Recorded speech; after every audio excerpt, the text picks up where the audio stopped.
snooze by mistake.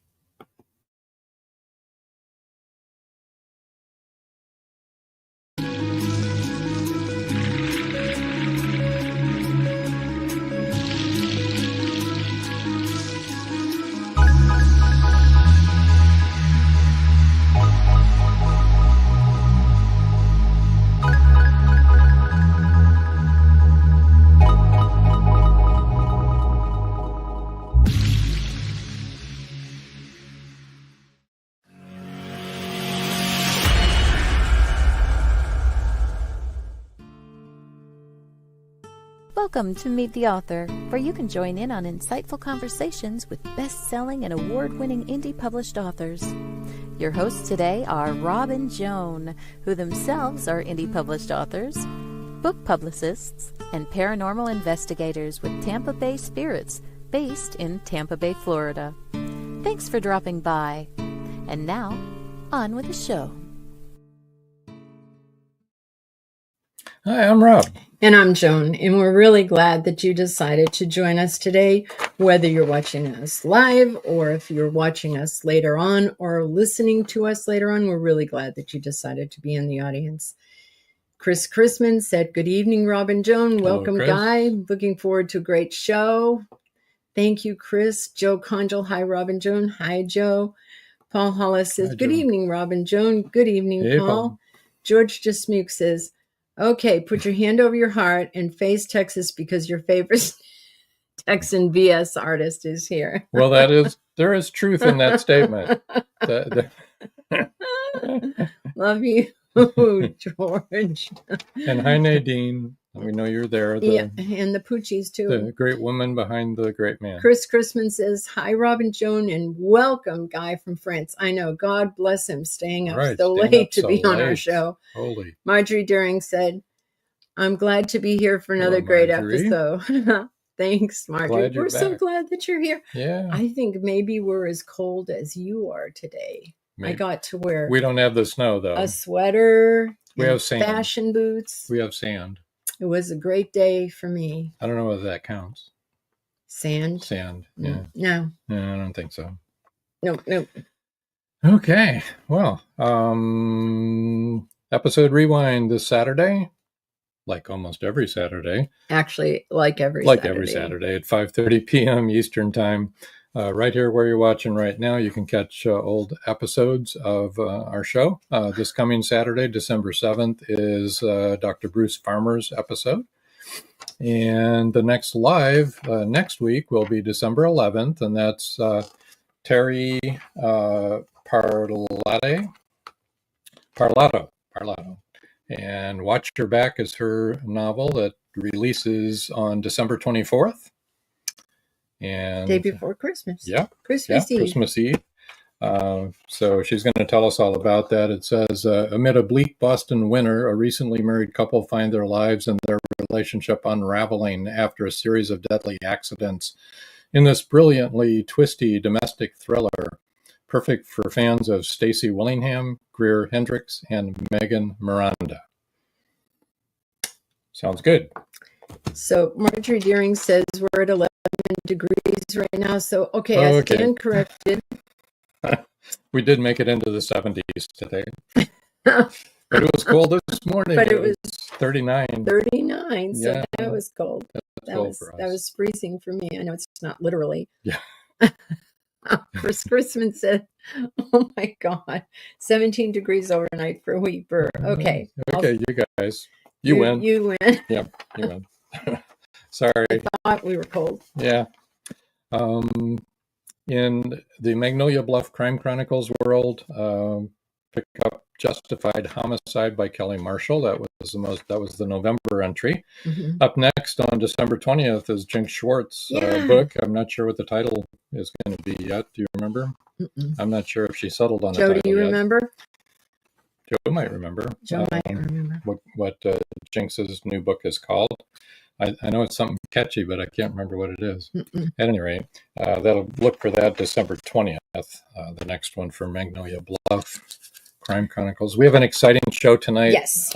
Wonderful guest that we've visited with before. He had a pre-show or a pre-recorded episode a few months ago, and he's back to talk about his new book that comes out on Monday.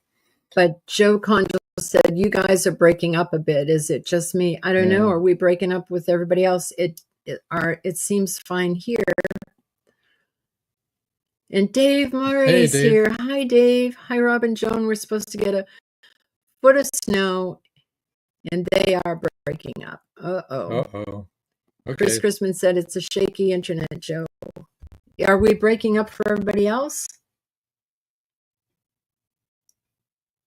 We are for Dave and for Joe. A little here. Paul Hollis said a little here, too. Okay, well, hopefully that'll fix itself. I don't see any kind of warnings or anything on our screen, so we'll do the best we can here and roll along. And we're going to bring Guy in now. And hello, Guy. Good evening, everyone. Nice to see you, Rob. Nice to see you, Jane. Good to see you, too. Are we breaking up for you, or are you hearing us? I'm hearing you clearly. It's funny how it might work all the way across the Atlantic for some reason. You're all the way to France. Chris Chrisman says it's because of the overseas connection. Well, that could be. That could be. And Dave said we can still hear you okay. Joy Shelton, New York. Hi, Rob and Joan. Yes, you're breaking up. That is so funny because usually people that are breaking up are laughing at my jokes, but that's not the kind of breaking up you're talking about. Okay. Guy, we're not breaking up for Guy, and he's all the way in France. So that's crazy. Yeah. So if you missed a lot of the words, you can always put them back together again and watch the replay of it on sorry we're breaking up. I don't think there's anything we can do. I think Chris Chrisman's right. It's because of the overseas connection. I think so too. Yep. So, Guy, you've got some exciting news. You've got something coming up here on Monday. For those that didn't watch your previous episode, could you tell us a little bit about yourself? Yes, of course. So, my name's Guy. I'm a retired London police officer. I did 30 years in London, retired in 2016. After retiring, we all got obviously hit by the COVID pandemic. And one of the ways I resolved the boredom and the lack of things to do was I sat down and started to write. I hadn't done anything like that before in my life. And the culmination of the writing was a manuscript that I passed across to my lovely wife, Paula. And she read it and said, this might have somewhere to go. And in 2022, I published my first novel, which was called Dysfunction. And it was a pandemic adventure thriller. And I set it in Scotland. And we then, as a couple, decided to take the leap and move to France from our home in the southeast. There we are. That's the cover to my debut novel, Dysfunction. So in July of last year, I and Paula upped sticks and we moved completely and utterly to France. And we live in a small village in the Dordogne region of France, about an hour's drive from Bordeaux, a town, a city that you guys have heard of. And I had a manuscript up my sleeve, but it was obviously on the back burner because of the move. And I managed to get it sort of put together. And I published Indomitable, my second novel, in February of this year. It's a historical fiction based on the life of my German grandfather and his trials and tribulations through the first half of the 20th century, trying to find a home for himself, which he eventually did, obviously, in England. So since publishing that, I had the germ of an idea from when I'd been living in the UK last sort of spring. And basically, I wrote a poem for my wife's birthday last year, for Paula's birthday. And I sort of thought, that was quite good. And I was just sat quietly in a coffee shop, in a shopping mall in central London. And I had a notebook with me. I just started jotting down a few poems about aspects of my police career, my early police career. I didn't really know what to do with them. And by the time I'd sort of worked out what I was doing, I'd written about plenty of these poems.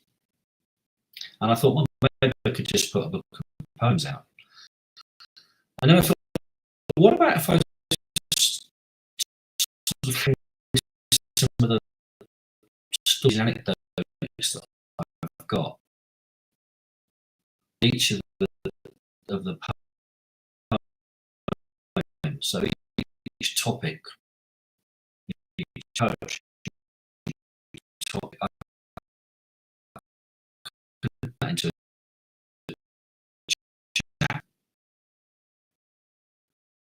Suddenly I had a book of 20 chapters of stories and anecdotes of my early career. And we're talking about the late 1980s right through the 1990s. Stationed probably famous station there will perhaps remember Animals, Battersea Power. That's the part of London. So I heard the story together. Number one fan and read it.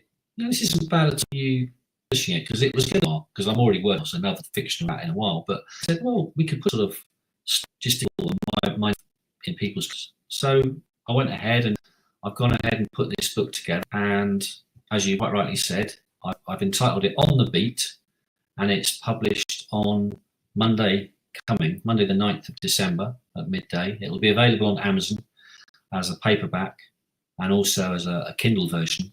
And I'll probably put it out on Kindle. If you've got Kindle Unlimited, I think it'll be free to you to pick up a copy. So yeah, it's been fun. It's been memorable. It's been quite difficult actually remembering some of the stuff because it's quite a long time ago. But I've sought advice from people. I've sought some help with some information and getting the dates right. It's been eye-opening writing now a true account rather than a fiction, because I've had to be a bit more careful with places and names, because these are real people and these are real incidents. And it's both, some of it's quite amusing, some of it's quite harrowing, but it's all real. And it's life as I remember it at that time, as best as I can.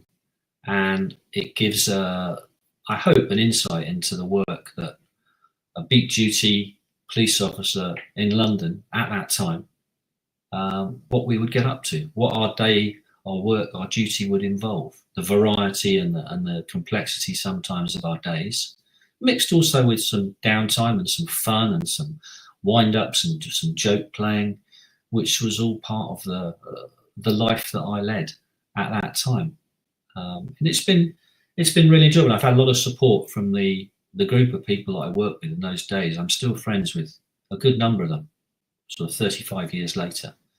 I think that speaks volumes for the camaraderie we had then, that we still keep in touch today. And I was able to get some sound bites from them, which I've managed to include at the back of the book. I called it witness statements, and it's basically these little paragraph from each of my friends and colleagues of that time and what they thought about working at Battersea. In fact, there may be a sequel, possibly. It'll be all their stories that I'll put together rather than my own. And we might call that The Beat Goes On or something. So we've got some ideas for moving forward. But that's basically me. I sit here now in France as an expat, happily writing stories. I always have something going on. The next one's, as I said to you, already in the planning stages. In fact, I'm probably a quarter of the way into writing it. So we'll certainly have that ready for next year at some stage. And I like to call myself multi-genre because I'll write anything. The next one's going to be a quite sinister horror thriller, just to keep things moving and to keep my interests open. I'm never going to be pigeonholed. I'm always going to be trying to do something new.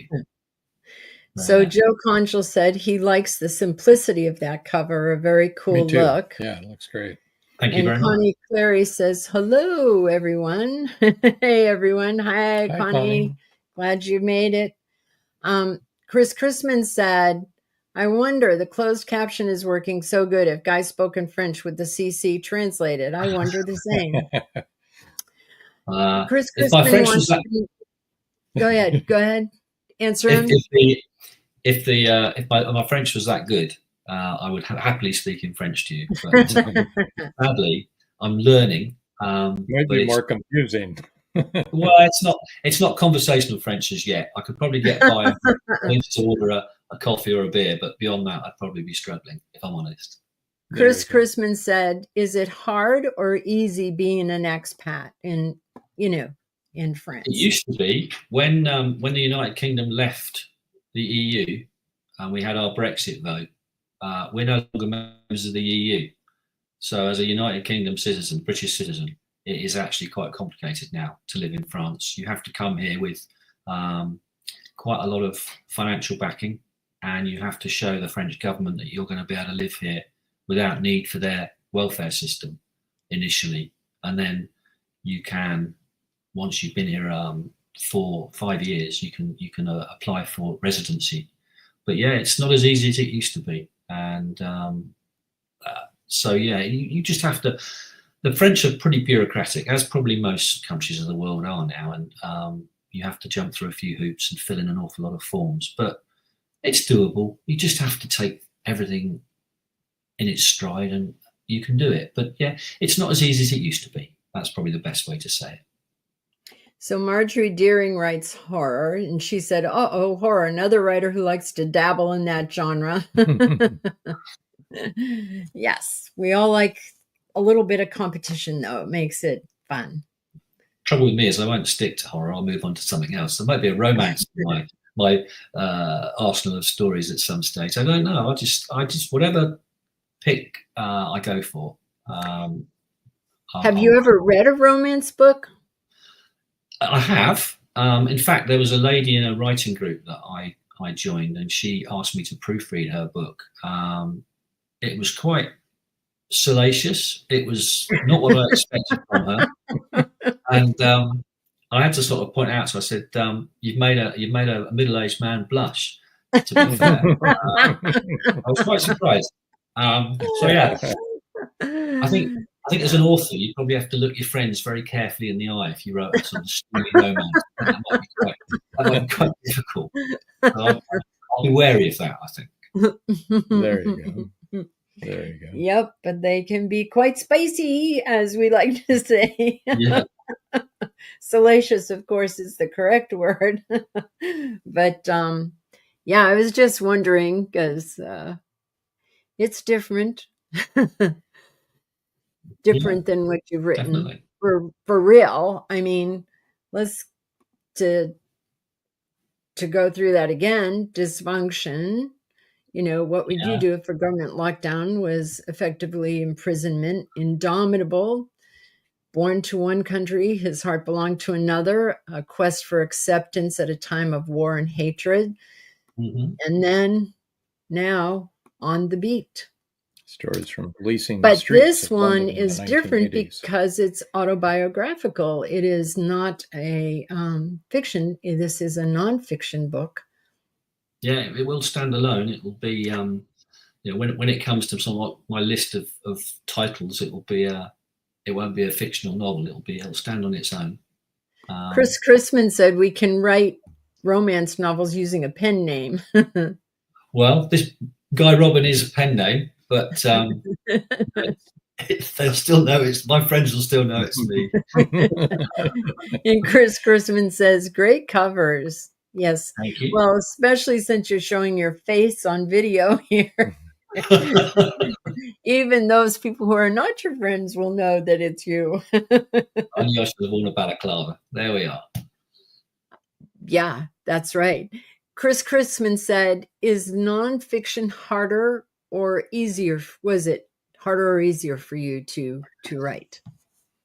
I think because I came at it by accident and it was the germ of an idea, I wrote it. And then when I went back over it, proofreading it, I realized I'd need to change things. So there was more responsibility to be accurate, but also to protect real situations, real people, real locations, because it is a small world.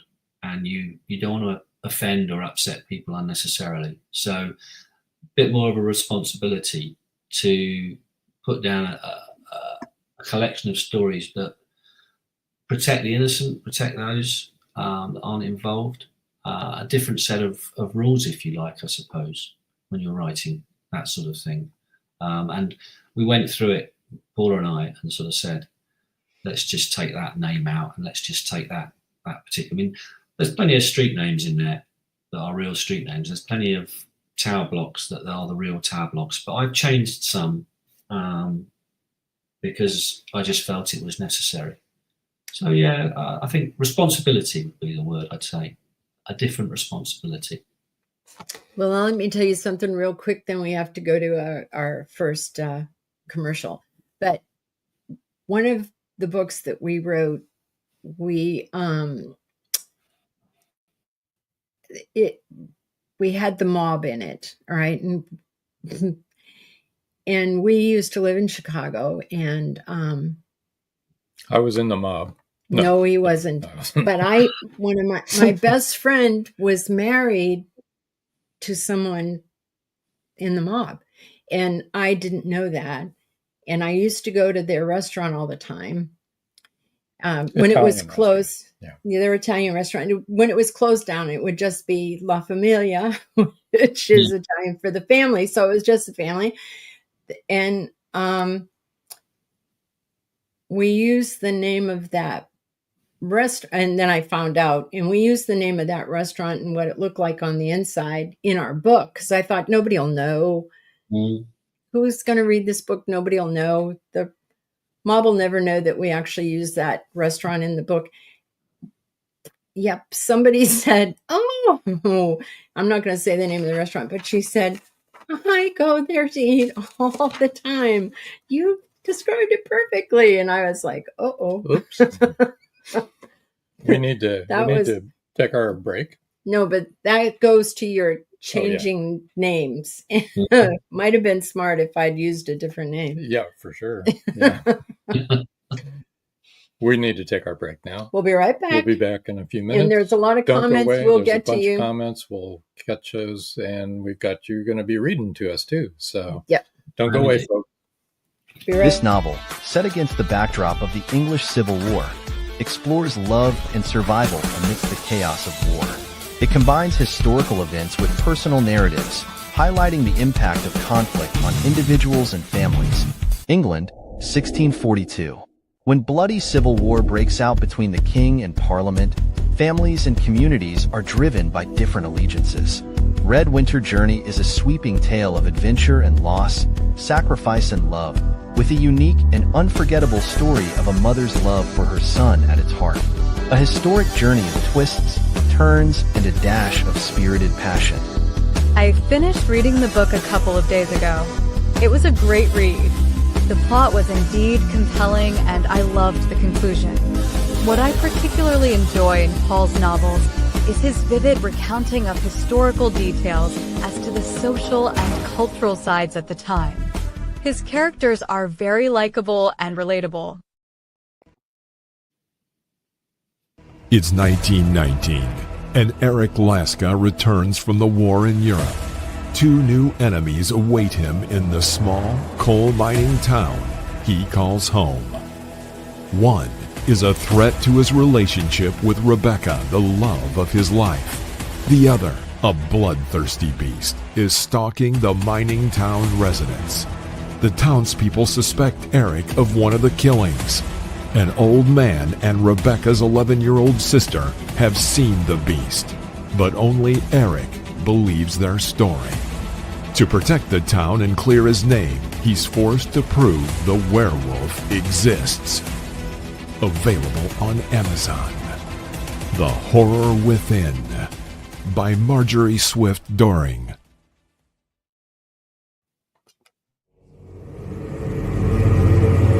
Many secrets are hidden within the darkness of the jungle. Now comes part 4 in the Jaguar series by retired Hollywood scriptwriter George Dismukes. In this saga, Brandon, Andrea, and Naja, the Black Jaguar, go deep into the Mato Grosso jungle on a mission to rescue 2 kidnapped children. During their journey, they encounter many dangers, including Yanomami Indians, bent on revenge for the murder of one of their warriors. Return of the Jaguar is book 4 in the Jaguar series, starting with Two Faces of the Jaguar, The Lost City, and The Jaguar's Quest. All 4 are available on Amazon, Barnes & Noble, and other bookseller websites worldwide. Return of the Jaguar is a must-read.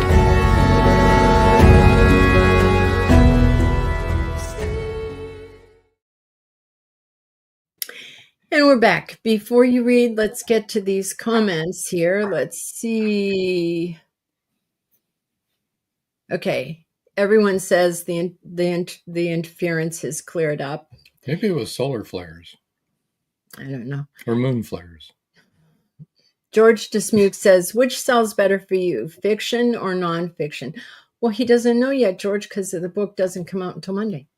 His nonfiction comes out Monday, yeah. Mm-hmm. Hopefully that one will sell better when it comes out Monday. You can write to George. And that, I mean, you know, it's really a very interesting subject. So, I mean, you know, not every law enforcement officer writes about their life on the beat and other things. Chris Christmas said it's very windy in the U.S. Yeah, that might have had something to do with it. Joe Conjal said, hi, Guy, just curious, is there a story behind how and why you chose your pen name? Oh, good question. That is a good question. That is a good question. My second novel was called Indomitable, and it's based on the life of my German grandfather, which gives a clue as to what my real name might be. So I've got a middle name, and my middle name is Robin. So it's simply my two Christian names, Guy and Robin. And I just chose that as a more simple way. Plus, it's less letters on the book, so I don't need so much space on the cover to get it on. There you go. There you go. Chris Christman said, for certain subjects in my books, I feel a certain responsibility to not reveal some details. Yeah, I'm sure that believe me, you know, Irish Catholic from Boston, we had some Leos in the family, and, you know. Wouldn't want them to know about your mob connections. Yeah, like they didn't know. like they didn't know. Because I kept that secret from them. But I know there's a lot of stuff that they would never put in a book or repeat or make known to the public. Too difficult to read, I think. For sure. Right. Well, speaking of reading. Would you like to read? Would you like to read? I would indeed. I need to just quickly set this up then. So during my early time in the police, there was always a strike by someone. And this particular story is revolving around the London ambulance dispute of the late 1980s, when the ambulance drivers and paramedics all went on strike. And in England, we had emergency cover provided by the army, with the police, myself, acting as navigators to assist them to get to the various places where they were needed. So this story is an evening on duty when I was assisting the army paramedics in lieu of the striking normal paramedics that were working. So one incident that sticks in my mind was while we were covering the night shift. The call came in at about 11 o'clock at night to a male having a suspected heart attack in a block of flats in Battersea High Street. The block was a tower of 12 stories. We drove there hoping he'd be on a ground floor flat. Not a chance. He was on the 8th floor and had collapsed while he was on the toilet, so was lying half on the bathroom floor with his pyjamas sort of half on and half not. Our patient was also estimated to be in excess of 300 pounds in weight. When we arrived at the foot of the tower block, we pressed the lift. It was smaller than a phone box inside, and only one of us, plus the collapsible chair that we were carrying, could fit in it. So the army driver and myself climbed up the 8 flights of stairs while the paramedic ascended in the lift. By the time we got to the 8th floor, we were blown a bit, and our medic colleague had got the patient into the recovery position, found a pulse, and established that he was indeed breathing. He needs to go to hospital, the medic pointed out. Okay, shall we put him on the chair? My driver replied. He was ahead of me, and I could see him working out the logistics and physics of trying to get a 300-pound chap onto the chair then into the dumb waiter pretending to be a lift. We managed to get the man, give him some dignity, and got his pajamas back on. Unfortunately, that's pretty much where the dignity ended. The three of us, using every ounce of strength we possessed, managed to get him on the chair, but he wasn't really on it. Perhaps one cheek of his capacious backside was on it, but when I took a step back, I felt like he was talking. The three of us carried, manhandled, and dragged him out of the flat and onto the 8th floor landing and pressed for the lift. When the doors opened, it was immediately obvious that in his recumbent position on the chair, he wouldn't fit. Now what? We'd abandoned the possibility of standing him up in the lift and letting him go down on his own. I mean, the man was unconscious. It just didn't feel right. The only solution was to use the stairs, all 8 flights of them. If we left him sitting on the chair, it would mean that we had to lift him down every single step. I didn't really think that would be possible. It was then that I had a thought, inspired by the 1984 film Greystoke, Legend of Tarzan. There's a scene in the film where the elderly Lord Greystoke, played by the brilliant and irascible actor Ralph Richardson, climbs to the top of the stairs of his stately home with a large silver tray. He then sits on the tray and shuggles it to the edge of the top step. Then Cresta Run style, down he goes. Bumpety, bumpety, bumpety, bump. What are you suggesting? Slide him down 8 flights of stairs? The medic was clearly a bit doubtful about my suggestion. Well, look, if we take him off the chair, fold it flat, strap him to it, then it becomes a sort of luge, and we can gently lower him down each flight to the turn and then down to the lower floor. I was kind of making it up as I went along, but the army type seemed to think that was okay. So working as quickly as we could, we got the chap off the chair, folded it flat, turned it upside down so the wheels were off the ground and wouldn't hinder the sliding, and we pushed him to the edge. The idea was that as we tilted the thing, gravity would take over, but the three of us would be able to hold on to it to slow the speed. Utter rubbish. The moment we got him past the point of no return, we just couldn't hold on, and he slid down the stairs like a fat missile, crashing into the wall at the midway point. Quick as a flash, we lined him up for the next flight and just repeated the process and just let him go. Eventually, we got him in the ambulance, still breathing, still with a pulse. Revving the engine of the Land Rover ambulance, the driver got almost 40 miles per hour out of it at some parts of the journey. We made our way to the hospital. On arrival at the accident and emergency, nurses appeared with a proper bed to transport our patient, and this mountain of a man disappeared inside. We followed slowly behind, looking for a vending machine and a quick cup of coffee, before we had to contact Scotland Yard to tell them we were free for another call. The doctor came out of the emergency room and spotted us. It's also worth noting at this time that defibrillators were not commonplace then. That chap you brought in, his heart's going well. It's like he was given an almighty jolt by something. Did you drop him perhaps? It was a little bit bumpy getting him down to the ground floor. The medic replied, as the army driver and myself were busy choking on our coffee.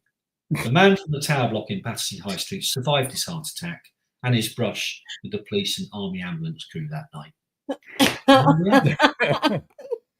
Bravo. I'm sorry. That was great. Apologies for the levity. Anyone with any kind of medical background knows great. how true and accurate that is, and how many things like that actually That's something happen. you can't unsee. I'm right? sorry. You couldn't unsee that if you tried. Oh my God, that's the funniest thing. And that really happened. Indeed it did. And unfortunately, I've remembered it to that extent.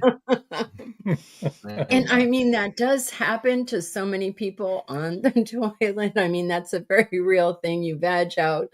And I'm sorry. It just brought back so many memories to when I was in that profession. Oh my goodness. All right.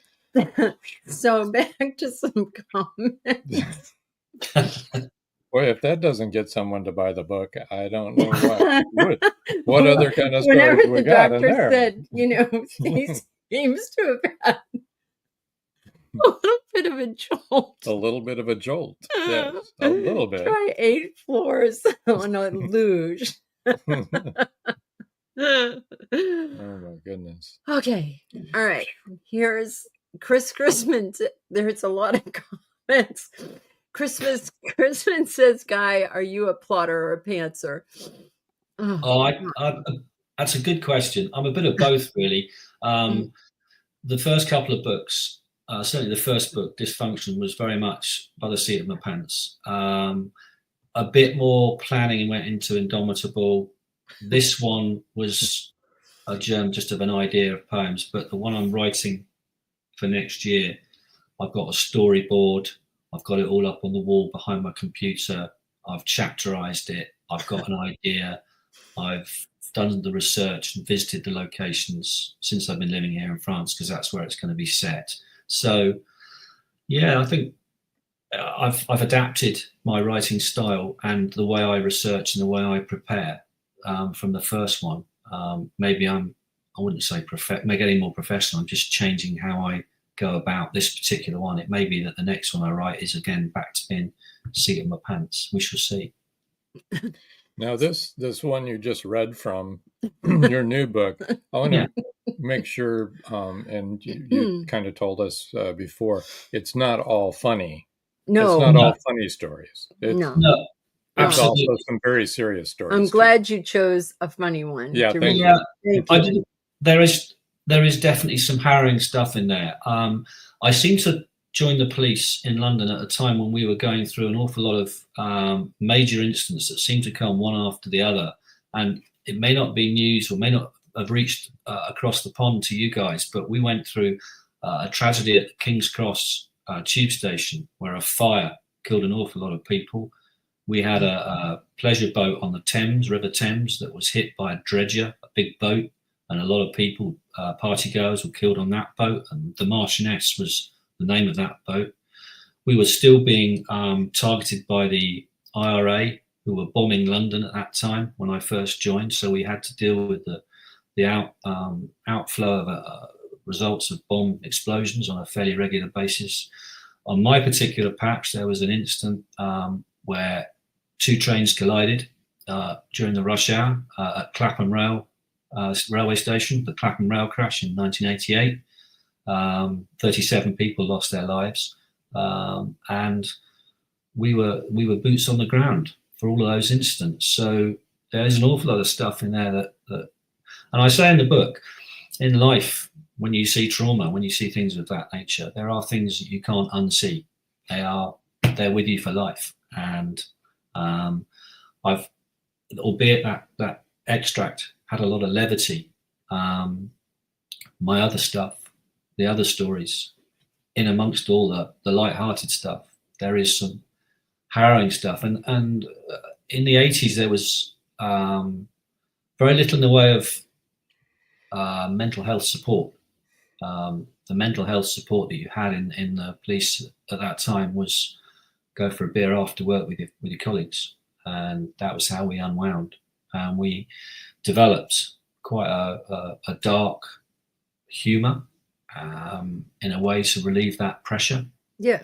And I think you do become quite insular and work as a team, and you're wary of outsiders because you put so much trust in that small group of people you work with.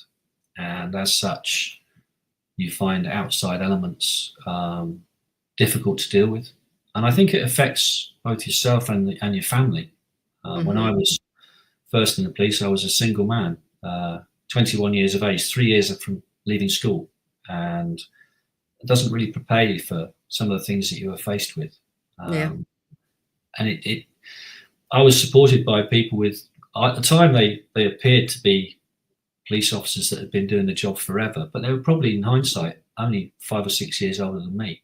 But they were the experts. They were the fonts of all knowledge that you would go to ask advice or be taught by, and explained to you how the job should be done, which wasn't necessarily how we were trained to do the job at our training school, but it was practically how you did the job, because sometimes practical applications are not the approved method of dealing with things. Right. But it's the way to get things done. You've got to get the job done, and Yep. Sometimes you just have to take a different tack. So it's a great mixture of the things that I dealt with, and I think that's what I take away, is that it's the sheer variety of what we dealt with on a day-to-day basis. And really, first responders do have a gallows humor, which is why I reacted the way that I did, because I remember some of the things that, we said and did, you have to, because you see so much life and death and pain and tragedy. You need to be able to blow off steam and laugh a lot. Yeah, otherwise you can't go on. We have a lot of comments here. So okay. Joe Conjal said, I love writing mob guys into my PI series. I haven't been whacked yet.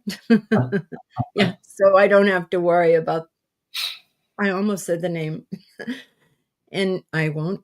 Paul Hollis said, brilliant read. Can't wait to get a copy. Yeah, that was a brilliant read. Oh my God. I laughed so much. We were laughing like crazy. I know. I was dying. Joe Conjal said, awesome reading. Joy Shelton York said, love it, and shows a laughing face with tears coming down her face, because I'm sure Joy was at home laughing like I was laughing. And then Chris Chrisman responded to Joe Conjal saying, I love writing mob guys into my PI series. I haven't been whacked yet. And he says, yet, LOL.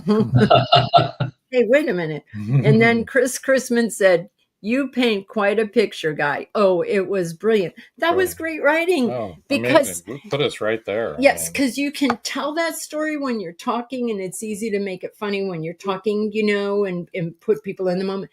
But writing, it's different. That's difficult. That was really well done. Yeah. Yes, you did paint that was brilliant. Do you guys understand what the obviously we use different weights and measures here. So on my book, the chap was about pounds. It was about 22 stone, so we would call it stone. So in my head, I converted that into pounds. You did. You did good. Yeah. Oh God, yeah. 300. If he was only weighed 22 pounds, that wouldn't work out too well. Exactly. Or 22 stone. Yeah. No. We'd be going 22 stone. How much is that in pounds? Is he not reading? Well, we just figured that out. That was really, really funny, especially the movie reference. Yeah, that was funny. The funny things that come back to you. You should go and watch that movie now. I watched that movie. It was really a good reference. I could see what was coming. It was really hilarious. We need to take our second and last break. Oh as a my matter God. Of fact. And when we come back, we're going to tell everyone how to reach you. And in case they want to come after you for some reason, to get in touch with you. Yes. And maybe we could talk into reading another little snippet. I don't know. Maybe. You never know. We also want to talk about what you got coming up again a little bit more. So everybody sit tight and don't go away. We'll be right back. The clock is ticking. Can Gracie uncover the truth? Philip Pliant is the wealthy opportunist plastics dealer and CEO of Pliant Industries. He's also a master thief, creating a pervasive threat to the manufacturing infrastructure in the Caribbean islands markets. With the cartel as his stealth client, the naive city leaders have been seduced, enabling the production of more than three-dimensional building materials. The expected profits are monstrous. Is the R Group, now led by Gracie and the family heirs, strong enough to win against this predator? Can JJ's cats act on the root cause analysis in time? Will Gracie be able to squash Pliant and the cartels? Gracie never considered their lives would hang in the balance. The clock is ticking. 5, 4, 3.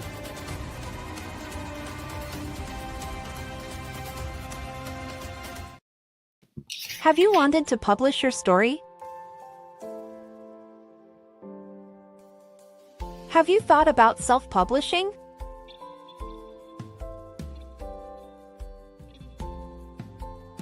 Today is your day.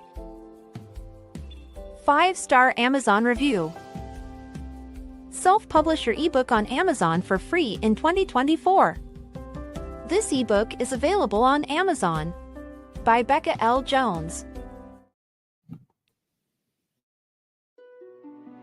Paradise, my prison.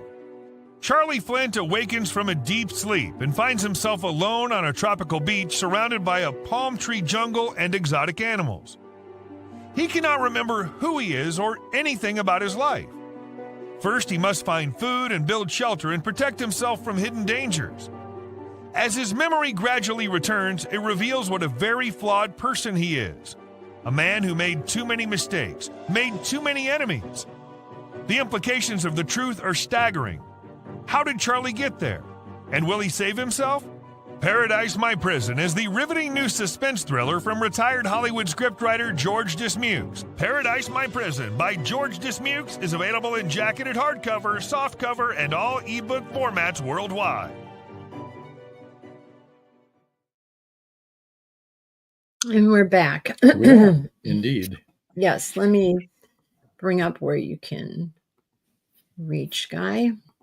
If you want to follow him on LinkedIn, you can find him under the name of Guy Robin.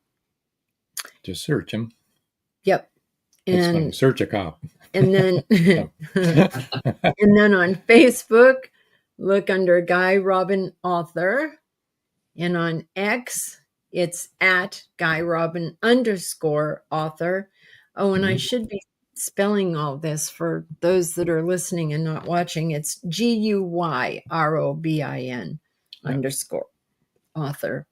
And on TikTok, he's also on TikTok, very brave. Very brave. Guy Robin _author.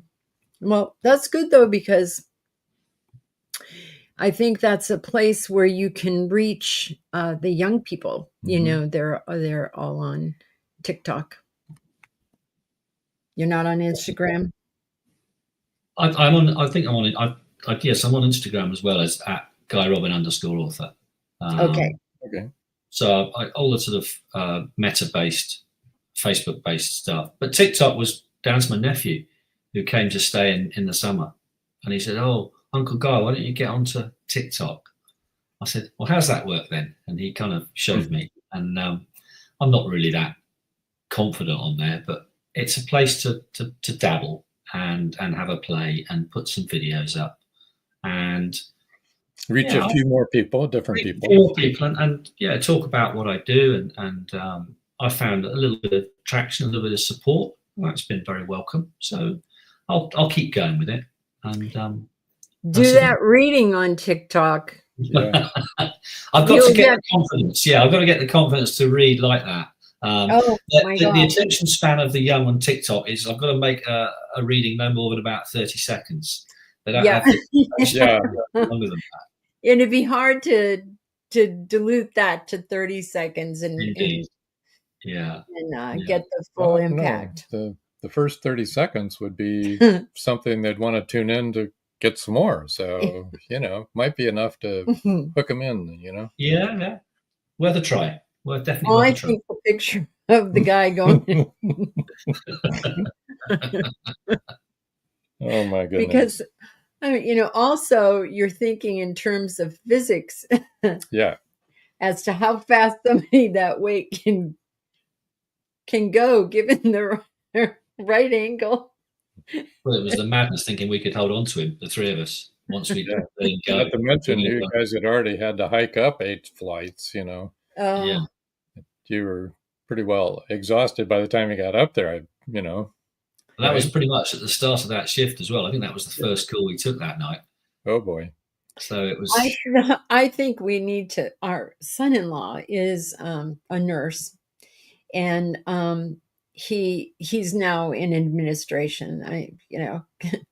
Because all of our children and their spouses are old, and but before he made the decision to be a nurse, he was an EMT.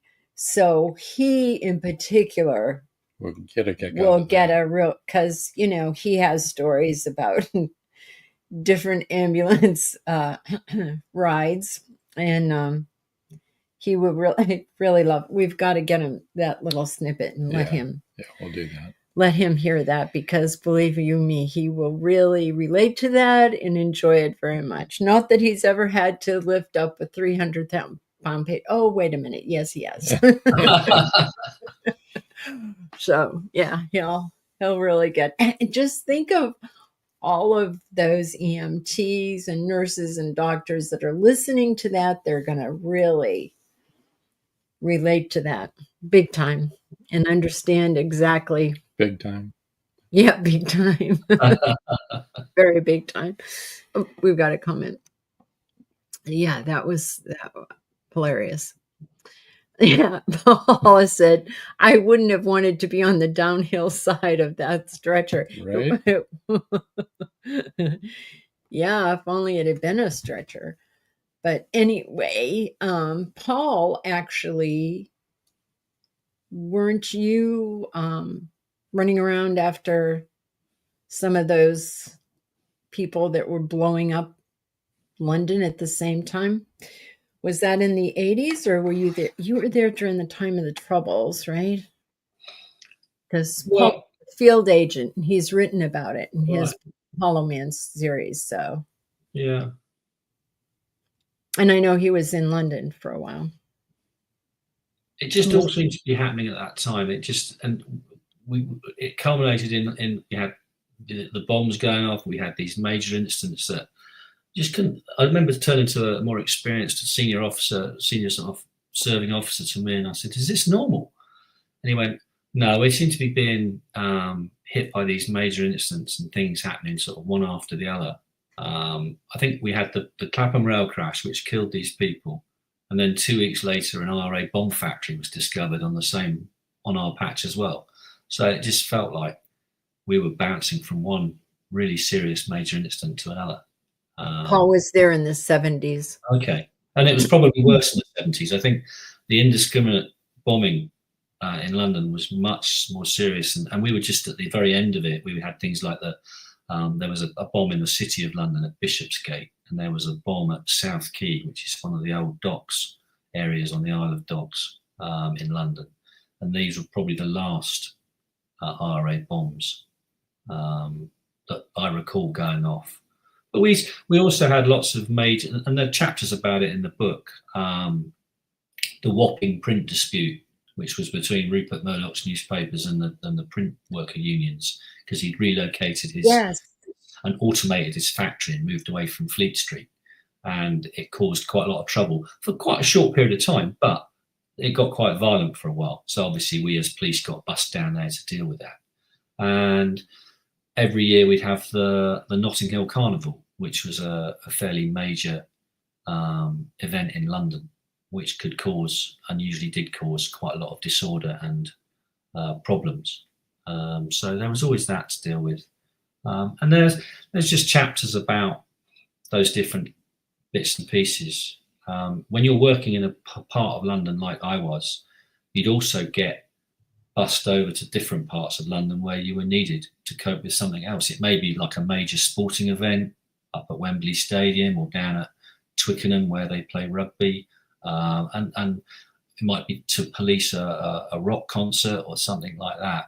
So most weekends you'd have your weekend ruined because you might think you were going to be like working for an early shift on a Saturday, and instead you get told, no, you're working all day now until it ends.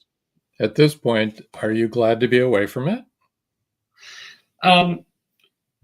Yes, in a word. I think society has changed out of all recognitions from what I policed. I really do take my hats off to people that police in our modern society. I'm not sure it's a job I could do anymore.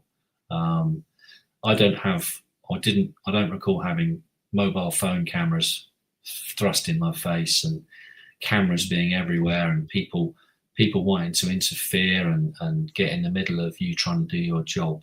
I think when we told people more often than not to do something, most of the people that we told to do something would do it. There was far less discord and resistance to being quite reasonably asked to move away from a particular situation.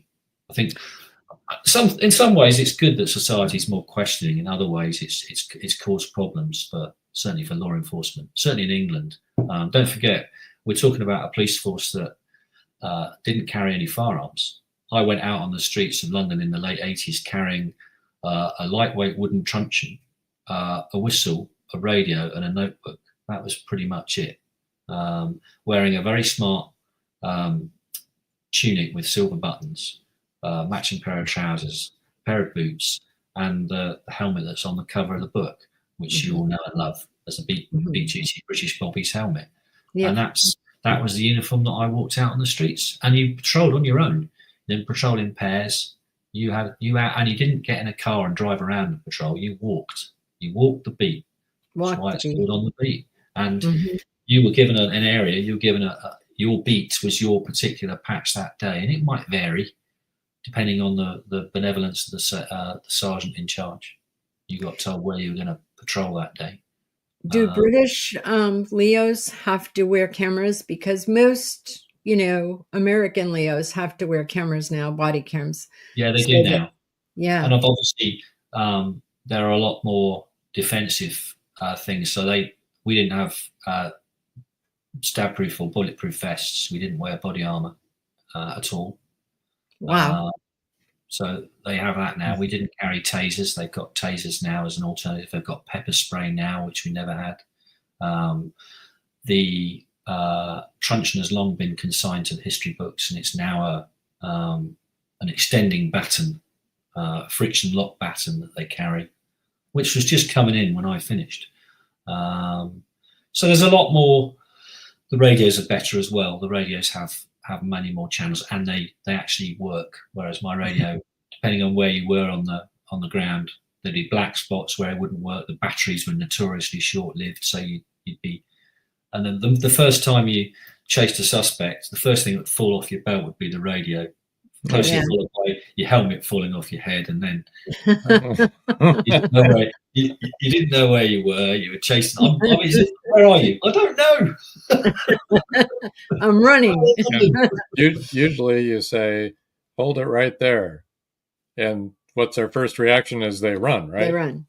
Well, and of course, the old adage in England without firearms is stop, or i'll say stop again. That's about all you do.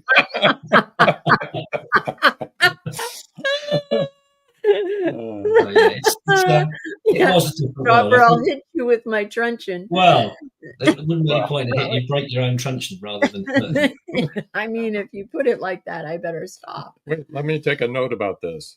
Do you know that the female officers, the WPCs, the women police officers at that time, they wore skirts. They were given a stocking allowance. They had to carry a handbag with all their personal effects in, and their truncheon was shorter than a male truncheon, so it would fit in the handbag. Beggars belief. If I were a female officer, at least I would have carried 2 sets of brass knuckles in my purse. You do that now. What are you talking about? Yeah, I know. Yeah. I don't mess around. Chris Chrisman said, I have a friend who was at a bank when it was bombed, and the man behind her was killed, and she still has PTSD from it. Yeah. I mean, whoa, And then Chris said, Guy, well done for being a police officer during those times. Kudos. Yeah, stop, or I'll say stop again. That really is, that's funny. That is. That's okay for you to say that, but we would never say that. Right. I suppose not. I think, times change, and I welcome the changes, and I welcome the modernisation of the police service, but I also look at my colleagues who now serve, and I look at what they wear, and it's become so paramilitary, and it's become so practical. Part of me wonders that we've maybe lost something by losing that very smart uniform that I was very proud to wear, with a shirt and a tie. Don't forget, we wore a clip-on tie under the tunic. And I thought, part of me always feels that if you're going to be a police officer, part of it is looking the part. You've got to look the part, and you've got to command respect.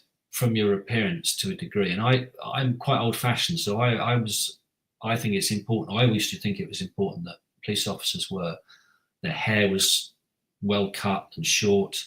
They didn't have any visible tattoos on their arms and things like that. They had to show to a member of the public that they were a person of reasonable firmness that could be relied upon in a crisis. And I think you've got to look like that. You've got to also, I would take a pride in your appearance. Pressed trousers, clean pressed shirt, polished shoes. That shows that, to me, that you're someone that cares. And if you can care, then hopefully the public appreciate that you're caring for them. And maybe we've lost a little bit of that with the changes, but you're not going to get it back. The genie's out of the bottle and society's moved on. I was very proud and very lucky to police the streets of London for my 30 years. And don't forget, this book's just about those first 9 years. Yeah. I only know what I write about when I write about what I did next. Maybe Okay. I should. Joe Conjal said, sounds like the same people responsible for dressing the women's professional baseball league back in the early days, yet they had to wear skirts. It was ridiculous to play baseball in a skirt. Dave Murray said, I had to step away for a while, but I can't wait to hear the replay based on what I did hear. Great show. And Chris Chrisman says, here, even our small town police are dressed like a paramilitary look. They are. Yeah, they are. Wow. Yeah. And Tom Nally in his empty chair is here giving applause. Hey, Tom, glad to see you. Well, I kind of put you on the spot earlier about maybe reading another snippet. It's getting late now, so I understand, and everybody will understand. It's really late for you. Yeah. What time is it there? 2:30. 2 in the morning. Yeah, 2 in the morning. Oh. So I'll have a line tomorrow. I'm officer or a retired police officer. I'll have a line tomorrow. Oh, that's right. Okay. You don't have to walk the beat. Not wishing necessarily to change the mood totally, but this is a story from a Christmas day that I found myself working. Quite a cold Christmas day, and I'd been asked to go and tell a couple that a close relative had been killed in a car crash. Okay. I'll read you the snippet. I walked slowly down Battersea Park Road and into Prince of Wales Drive. It was eerily quiet, no traffic, just me pacing along, now accustomed to walking with my gloved hands clasped behind my back as I walked. The address I was heading for was behind St Mary's Church in a side road. The wind was whipping down Prince of Wales Drive, making me wish I'd taken a scarf. All the time I was walking, I was trying to think of the right words. Everyone in the control room weighed in with their opinion. Be bold, be direct, be obvious. Get the message across. And then temper that what you say next by how the bereaved couple react.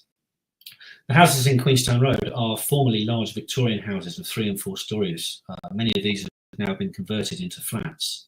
The area behind the church contains smaller terraced houses.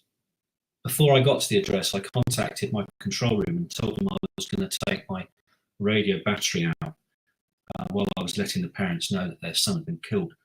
I knocked on the black door, and it must have been about 7:30 in the evening. A middle-aged lady, probably mid-50s, with grey and brown hair and a warm-looking Christmas sweater, came to the door and opened it slowly. I could see a man of similar age, slightly taller, standing beside her. Good evening. May I come in, please? As the lady opened the door fully to allow me to enter, I could see she was already weeping. A tear fell down her cheek onto her warm sweater. I walked into the small house. I could see the remains of a Christmas lunch piled up in the kitchen as they led me to their cosy lounge. I sat down opposite them as they clasped each other's hands on their sofa. Is it David? The man had second-guessed me and asked about his son. Taking the advice I'd so recently been given, I just told him, I am so sorry to have to tell you that your son David was killed in a road traffic accident earlier this afternoon. I stopped there, not wanting to overload them with this information.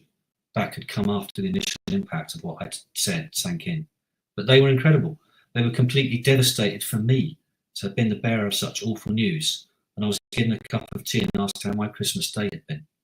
I realised that they were in shock, and I'm not sure how they've taken in such horrific news. I spotted a notepad on the table and jotted down as much information as I had about the incident and who was the point of contact, the police that were dealing with that particular incident. I stayed with that poor couple for about an hour. I was shown pictures of their son David on the day of his graduation from university. They told me about how he'd been with his girlfriend the night before in Tunbridge Wells and was coming to see them that evening. It was heartbreaking and gut-wrenching. So listen.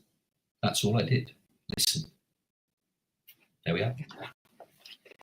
Yep, and there you go to the other end of what it's really like to be a first responder, whether you're in the medical profession or if you're a Leo or if you're a firefighter. That happens, and it happens on Christmas and Valentine's Day, and there are some that you just never forget. That was my first particular. That'll stay with you forever, right? I can see it's still affecting you now. Well, thank you for sharing that. That was really good. That was really good and really hard. And I know hard for you to read because it's hard. It's always hard. Paul Hollis says, thanks, Guy. Your read brings back the old days. Yeah, I know. A lot of hard things happen,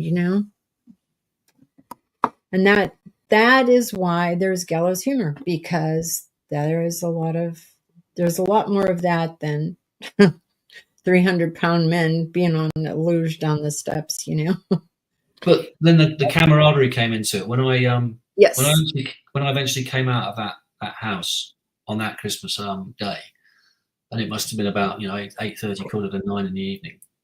The one of the main patrol cars had driven down there and had parked up, waiting for me, and they gave me a lift back to the station. They were there to support me. Yeah, because it's hard. I mean, it's really hard. Like I told you in the pre-show, telling the parents of a 3-year-old child that she had died on the operating table, there was nothing that we could do. And that was my first, and that was really, really hard. Still hard to think about it. Joyce Shelton, New York said, very poignant read. Yes, very. Thank you. Both you and the parents acquitted yourselves admirably, Guy, Dave Murray said, and that's the truth. Yeah. Mm-hmm.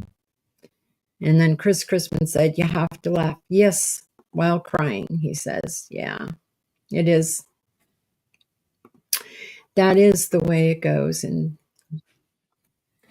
I like to think that's what the book is all about. It's the complete opposite. 2 stories, 2 extracts I've read, completely different, different tone.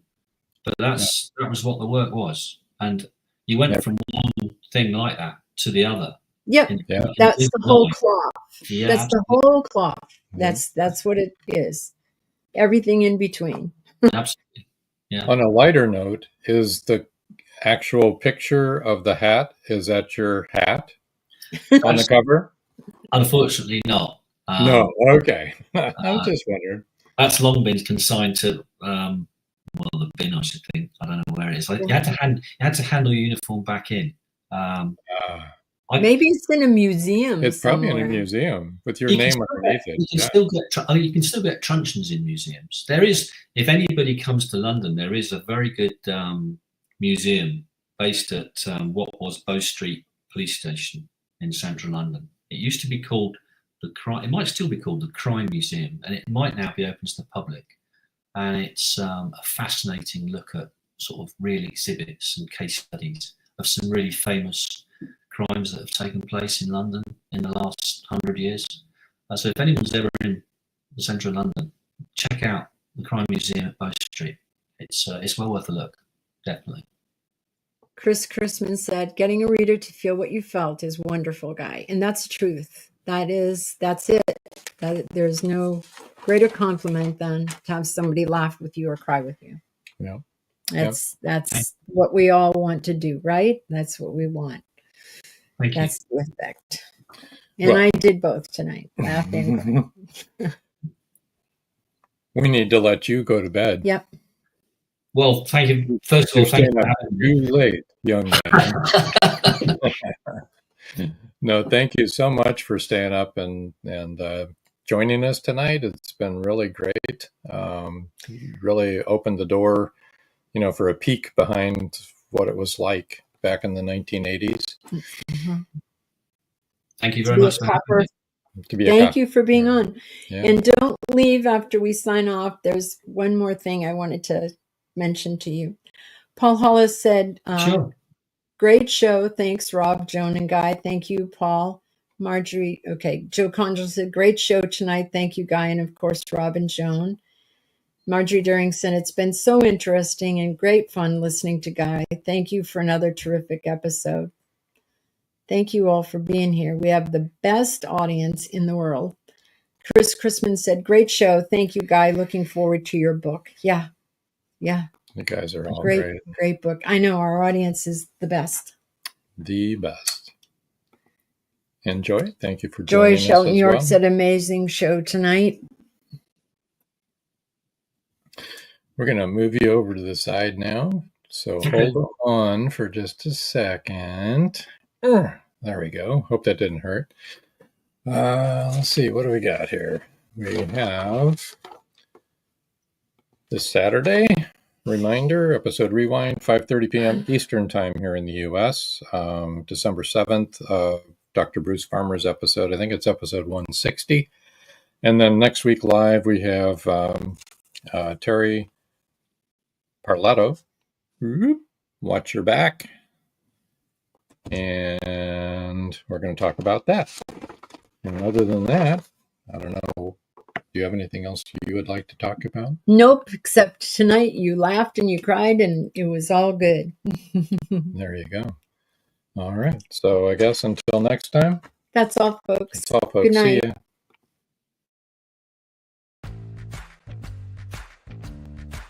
Live every Wednesday, your Voice of Indie hosts Beam Weeks and Stephen Gees welcome authors, musicians, publishing industry pros, artists, and assorted creative guests for an exciting interactive hour. Call in during the show or post questions and comments on Twitter for responses in real time. Meet your favorite indie creators, learn inside tips, network, and promote your work. The link for each week's show is pinned on Twitter atop @VoiceOfIndie, and you can receive the link every Wednesday morning in your inbox by subscribing to our newsletter at freshinkgroup.com.